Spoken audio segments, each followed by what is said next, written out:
గత కొన్ని నెలలుగా టాలీవుడ్లో చిన్న సినిమాలు బాగా ఆడుతున్నాయి. పేరున్న నటీనటులు, టెక్నీషియన్లు లేకపోయినా మంచి కంటెంట్తో చిన్న చిత్రాలు ప్రేక్షకులకు ఆదరణ పొందుతున్నాయి. ఈ కోవలో చేరే సినిమాలా కనిపించింది పొట్టేల్. దీని ట్రైలర్ స్ట్రైటింగ్గా ఉండి సినిమాపై అంచనాలు పెంచింది. యువచంద్ర, అనన్య నాగల్ల జంటగా కొత్త దర్శకుడు సాహిత్ మోత్కరి రూపొందించిన ఈ చిత్రం అంచనాలకు ఏ మేర అందుకుందో చూద్దాం పదండి. కథ 70-80 దశకాల మధ్య పటేల్ వ్యవస్థ నడుస్తున్న సమయంలో గుర్రంగుట్ట అనే తెలంగాణ పల్లెటూరులో సాగే కథ ఇది. ఊరిలో పటేల్ కుటుంబాల నుంచి తప్ప ఎవరూ చదువుకోకూడదనే నియమం ఉంటుంది. ఇది ఊరిని కాపాడే బాలమ్మ అనే దేవత పెట్టిన నియమంగా పటేల్ వారసుడైన చిన్న పటేల్ అజయ్ అందరినీ నమ్మించి ఊరిపై తన ఆధిపత్యాన్ని సాగిస్తుంటాడు. అయితే చదువు మాత్రమే తన జీవితాలను మార్చగలదని నమ్మే గంగాధర్ యువచంద్ర తనకు సాధ్యం కాని చదువును తన బిడ్డ బుజ్జమ్మ, బేబీ తనస్వీకు అయినా ఇవ్వాలనుకుంటాడు. ఊరి కట్టుబాట్లను దాటి బిడ్డకు రహస్యంగా చదువు చెప్పిస్తుంటాడు. ఈ విషయం తెలిసిన పటేల్ గంగాధర్ మీద కక్ష కడతాడు. తన కుటుంబాన్ని నానా అవస్థల పాలు చేసి గంగాధర్తో పాటు తన బిడ్డను ముట్టబెట్టడానికి ప్రణాళిక వేస్తాడు. మరి ఈ అడ్డంకులను గంగాధర్ అధిగమించగలడా? పటేల్ను ఎదిరించి నిలబడగలడా? తన బిడ్డను చదివించగలడా అన్నది మిగతా కథ. కథనం విశ్లేషణ: తెలుగులో పల్లెటూరి కథను పక్కన పెట్టేసి చాలా కాలమైంది. అక్కడికి వెళ్తే ఎన్నో మట్టి కథలు దొరుకుతాయి. ఇంకా చరిత్రలోకి వెళ్తే కదిలించే కథలకు లోటే లేదు. పల్లెటూరులోని సంస్కృతులు, ఆనందాలు, కట్టుబాట్లు, దురాచారాలు, కష్టాలు, కన్నీళ్లను తరచి చూస్తే ప్రేక్షకులను కదిలించే కథలెన్నో బయటకు వస్తాయనడానికి ఎన్నో రుజువులున్నాయి. కమెడియన్ వేణు బలగం అనే తెలంగాణ పల్లెటూరి కథను ఎంత హృదయంగా తెరకెక్కించి ప్రేక్షకుల మెప్పు పొందాడో తెలిసిందే. అంతకంటే ముందు అగ్రదర్శకుడు సుకుమార్ రంగస్థలంతో ఆంధ్ర పల్లెటూరి కథను అద్భుతంగా తెరపై ఆవిష్కరించాడు. ఈ కోవలో ఇప్పుడు పొట్టేల్ అనే మరో పల్లెటూరి కథ తెరపైకొచ్చింది. పటేల్ వ్యవస్థ ఆధిపత్యం సాగుతున్న రోజుల్లో వెనుకబడ్డ కులానికి చెందిన ఓ వ్యక్తి తన పాపకు చదువు చెప్పించడానికి చేసిన పోరాటం నేపథ్యంలో ఎంతో హృదయంగా తెరకెక్కిన చిత్రం ఇది. కమర్షియల్ హంగులేమీ జోడించకుండా కేవలం కథను మాత్రమే చెప్పిన ఈ సినిమా చూస్తే ఎవరైనా కదిలిపోవాల్సిందే. అంత నిజాయితీగా ఈ కథను తెరకెక్కించాడు దర్శకుడు సాహిత్ మోత్కరి. కానీ ఎంత ఎమోషనల్, సెంటిమెంట్ టచ్ ఉన్నప్పటికీ అక్కడక్కడ అయినా హీరోయిన్ మూమెంట్స్, హైప్స్ ఉండాలని ప్రేక్షకులు ఆశించడం సహజం. ఈ విషయంలో ఒకంత నిరాశకు గురిచేసినప్పటికీ పొట్టేల్ ఖచ్చితంగా ఓ గొప్ప ప్రయత్నం అనడంలో సందేహం లేదు. ఇప్పుడంటే పరిస్థితులు ఎంతో మెరుగుపడ్డాయి. ఎంత మారుమూల పల్లెటూరులో అయినా తిండి, గూడు, చదువు లాంటి ప్రాథమిక అవసరాలకు డోకా లేదు. కానీ కొన్ని దశాబ్దాల వెనక్కి వెళ్తే అగ్రకులాల ఆధిపత్యానికి అణగారిన వర్గాలు అల్లాడిపోతూ రోజు 3 పూటల ముద్ద నోట్లోకి పోని, సరైన ఇల్లు లేని, అలాగే పిల్లలు బడిలో చదువుకోలేని పరిస్థితులున్నాయి. ముఖ్యంగా తెలంగాణలో పటేల్ వ్యవస్థ ఆధిపత్యం గురించి ముందు తరాల వాళ్ళు కథలుగా చెబుతారు. మూఢనమ్మకాలు, దురాచారాలను తమకు అనుకూలంగా మలుచుకుని పటేల్ వ్యవస్థ వేరే కులాలను తమ కాళ్ల కింద పెట్టుకుని విశృంఖలంగా తయారైన ఆ రోజుల్లో ఈ కథ నడుస్తోంది.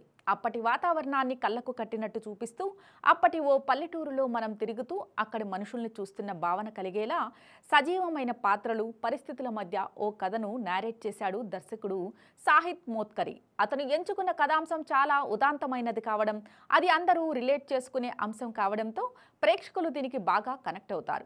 పిల్లల చదువు కోసం ఏ తల్లిదండ్రులైనా ఎంత తప్పిస్తారో ప్రత్యేకంగా చెప్పాల్సిన పని లేదు. తమ స్థాయికి మించి ఖర్చు పెట్టి ఉన్నత చదువులు చదివించాలని చూస్తారు. అయితే అసలు బడికి పంపి చదివించడమే అసాధ్యంగా మారిన పరిస్థితిలో ఓ తండ్రి దానికోసం తన జీవితాన్ని పణంగా పెట్టి పోరాడే తండ్రి కథ ప్రేక్షకుల కళ్లకు తడి చేస్తోంది. ఆ తండ్రి పడే కష్టం, చేసే త్యాగాలు కాస్త సినిమాటిక్గా అనిపించినా తన తపనను మాత్రం ప్రేక్షకులు ఫీల్ అవుతారు. సినిమాను డ్రైవ్ చేసేది ఈ ఎమోషనే. దర్శకుడు కొన్ని దశాబ్దాల కిందటి తెలంగాణ పల్లెటూరులోని పరిస్థితులు, మనుషులు, సంస్కృతి, ఆచారాల మీద ఎంతో పరిశోధన చేసి పొట్టేల్ సినిమా తీశాడని ప్రతి సన్నివేశంలోనూ తెలుస్తూనే ఉంటుంది. కుల వివక్ష నేపథ్యంలో సాగే సన్నివేశాలు చూస్తే పరిస్థితులు మరీ ఇంత దారుణంగా ఉండేవా, ఇలా ఎక్కడైనా జరుగుతుందా అని ఆశ్చర్యం కలుగుతుంది.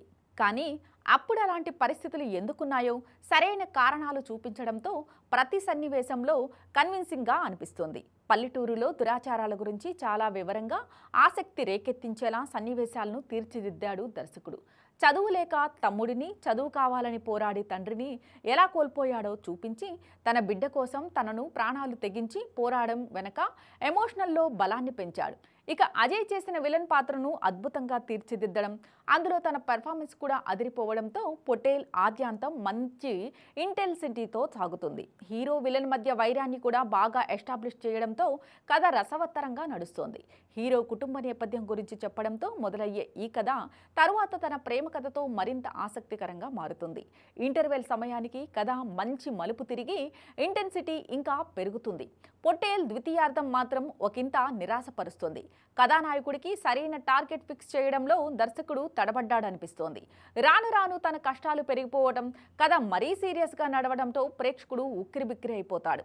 ఎంతకీ రిలీఫ్ కనిపించదు. కథలోని అంశాలు నిరాశాజనకంగా సాగడంతో పొటేల్ భారంగా మారుతుంది. అయితే పతాక సన్నివేశాలు మాత్రం ప్రేక్షకులు కోరుకున్న హైప్ ఇస్తాయి. ఇక్కడ కూడా హీరోయిక్ ఎలివేషన్లు ఏమీ లేకుండా కథలో భాగంగానే ఆ హైప్ వస్తుంది. క్లైమాక్స్ రియలిస్టిక్గా ఇంట్రెస్టింగ్గా సాగి ముగింపులో పొటేల్ మెరుపులు మెరుస్తుంది. సెంటిమెంట్ డోస్ కొంచెం తగ్గించి ద్వితీయార్థాన్ని ఇంకొంచెం బిగితో తీర్చిదిద్దుకుని ఉంటే పొటేల్ వేరే స్థాయి సినిమా అయ్యుండేది. కొన్ని లోపాలున్నప్పటికీ గొప్ప కథతో నిజాయితీగా చేసిన ఈ ప్రయత్నం ఖచ్చితంగా ప్రేక్షకులకు ఓ భిన్నమైన అనుభూతిని కలిగిస్తుంది. ఉదాత్తమైన కథతో ముడిపడ్డ సీరియస్ సినిమాలను ఇష్టపడేవారికి పొటేల్ మంచి చాయిస్. దశాబ్దాల కిందటి తెలంగాణ పల్లెటూరి ముఖ చిత్రం గురించి తెలుసుకోవాలంటే ఈ సినిమా ఖచ్చితంగా చూడాల్సిందే. నటీనటులు ఈ కథను అర్థం చేసుకుని నటించగలిగే ఆర్టిస్టుల్నే ఎంచుకున్నాడు దర్శకుడు సాహిద్ మోత్కరి. కొన్ని దశాబ్దాల వెనుకటి తెలంగాణ పల్లెటూరి పరిస్థితులకు తగ్గట్టు ఆర్టిస్టులందరూ సహజంగా నటించారు. యాస సహా అన్ని విషయాల్లోనూ ఆర్టిస్టులు జాగ్రత్త పడ్డారు. యువచంద్ర కొత్త నటుడిలా అనిపించాడు. అనుభవం ఉన్నవాడిలా నటించాడు. కూతురి చదువు కోసం తప్పిస్తూ ఏం చేయడానికైనా సిద్ధపడే తన పాత్రలో ప్రేక్షకులు బాగా కనెక్ట్ అవుతారు. తన నటన కొన్ని చోట్ల కన్నీళ్లు పెట్టిస్తోంది. మల్లేశం తర్వాత అనన్య నాగలకు మళ్లీ నప్పే పాత్ర దక్కింది. అణచివేతకు గురవుతూ అవసరమైనప్పుడు తిరగబడే పాత్రలో తన నటన ఆకట్టుకుంటుంది. సినిమాలో షో షీల్టర్ అంటే అజయ్. ఎంతో ప్రతిభ ఉన్నప్పటికీ ఎక్కువగా చిన్న పాత్రలకే పరిమితమవుతున్న అజయ్ ఈ చిత్రంలో ఫుల్ లెంత్ విలన్ పాత్రలో చెలరేగిపోయాడు. సినిమా మొదలైన కాసేపటికే ఆ పాత్రను ప్రేక్షకులు అసహించుకుని తన మీద కసితో రగిలిపోయేలా అతను చాలా బాగా నటించాడు. కథకు అవసరమైన ఇంటెన్సిటీని తీసుకురావడంతో అజయ్ పాత్ర, తన నటన కీలక పాత్ర పోషించాయి. ఇక కథకు కేంద్రమైన బుజ్జమ్మ పాత్రలో కనిపించిన చిన్నారి కూడా ఆకట్టుకుంది. నోయల్, శ్రీకాంత్, అయ్యంగార్, మిగతా నటీనటులందరూ కూడా సహజంగా నటించారు. సాంకేతిక వర్గం ఎక్కువగా లవ్ స్టోరీలకు పేరుపడ్డ శేఖర్ చంద్ర పొటేల్ లాంటి ఎమోషనల్ టచ్ ఉన్న రస్టిక్ మూవీకి అదిరిపోయే సంగీతం అందించాడు. తన నేపథ్య సంగీతం సినిమాలో ఇంటెన్సిటీని పెంచడంతో భావోద్వేగాలు బాగా పండేలా చేయడంలో ముఖ్య పాత్ర పోషించింది. శేఖర్ పాటలు పర్వాలేదనిపిస్తాయి. చార్జ్ బస్టర్ సాంగ్స్ ఏవీ లేవు కానీ సినిమాలో ఇమిడిపోయాయి. మోనీష్ భూపతిరాజు విజువల్ సినిమాకు ఆకర్షణగా మారాయి. ఒకప్పటి తెలంగాణ పల్లెటూరిని ప్రతిబింబించేలా విజువల్స్తో ఒక రస్టిక్ ఫీల్ తీసుకురాగలిగాడు సినిమాటోగ్రాఫర్. ఆర్ట్ వర్క్ కూడా బాగుంది. చిన్న సినిమా అయినా మంచి క్వాలిటీ చూపించారు నిర్మాతలు. ఇక రైటర్ కమ్ డైరెక్టర్ సాహిద్ మోత్కరి నిజాయితీగా ఒక కథ చెప్పాలని చూశాడు. అందులో ఏమాత్రం రాజీ పడలేదు. రచయితగా, దర్శకుడిగా తన పనితనాన్ని చాటే ఎపిసోడ్లు చాలా ఉన్నాయి. సాహిద్ కమర్షియల్ విలువల గురించి ఆలోచించలేదు. ఇది సినిమాకు బలమో బలహీనతో చెప్పలేని పరిస్థితి. ద్వితీయార్థంలో కథనం కొంచెం ఎగుడుదిడ్డుగా అనిపించింది. సెంటిమెంట్ డోస్ ఎక్కువైపోవడం వల్ల పొటేల్ కొంచెం భారంగా తయారైంది.